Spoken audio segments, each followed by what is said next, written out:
और छठी मई के अंगना में चंदन के गछिया,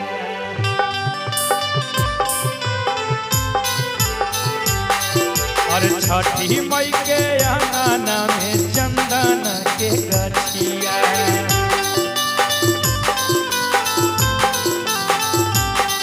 और गछिया तर राखल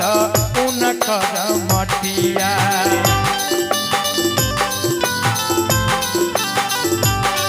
और ताही तर कोयलिया करई सोर को ताही तर कोयलिया करई सोर को और छठी मई के अंगना में चंदन के गछिया, गछिया तर राखल उनकर मटिया, और ताही तर कोयलिया करई सोर ताही चढ़ी कोयलिया करई सोर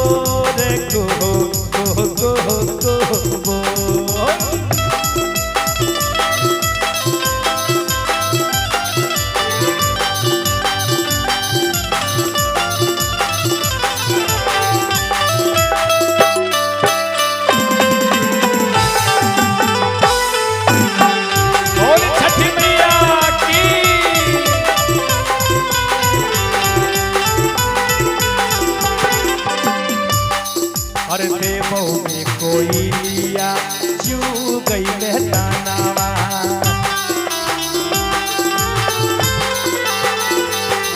और देवो में कोई लिया जू गई दानावा,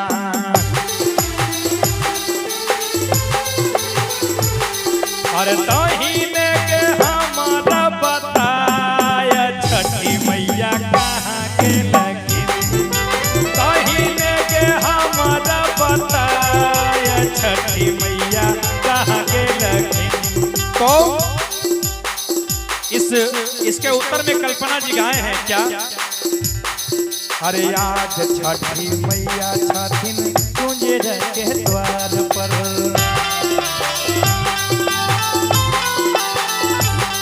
अरे ठार छठिन छठी मैया कुंजर के द्वार पर,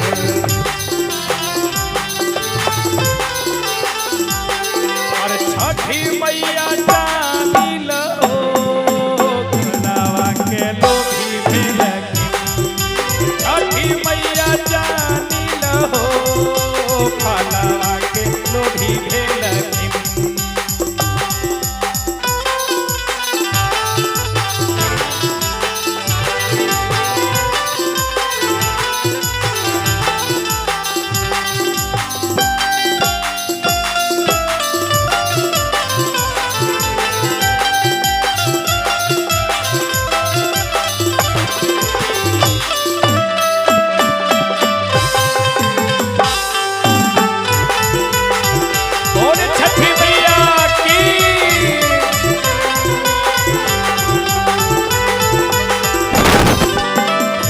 के कोई लिया अमृत फल भोजनवा,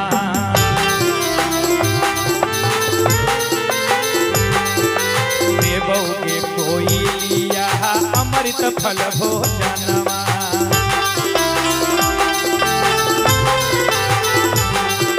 तहीने के हमारा बताया छठी मैया कहाँ के लखिन,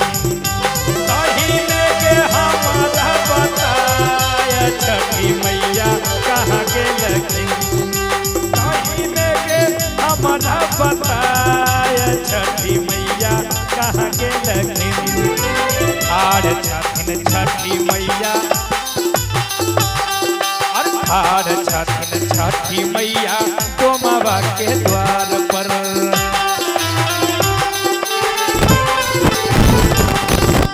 आड़ छठिन छठी मैया डोमावा के द्वार पर,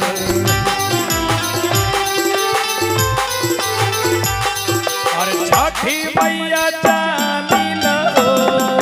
सुबावा के लोभी भेलखिन, छठी मैया जानी लो सुबावा भी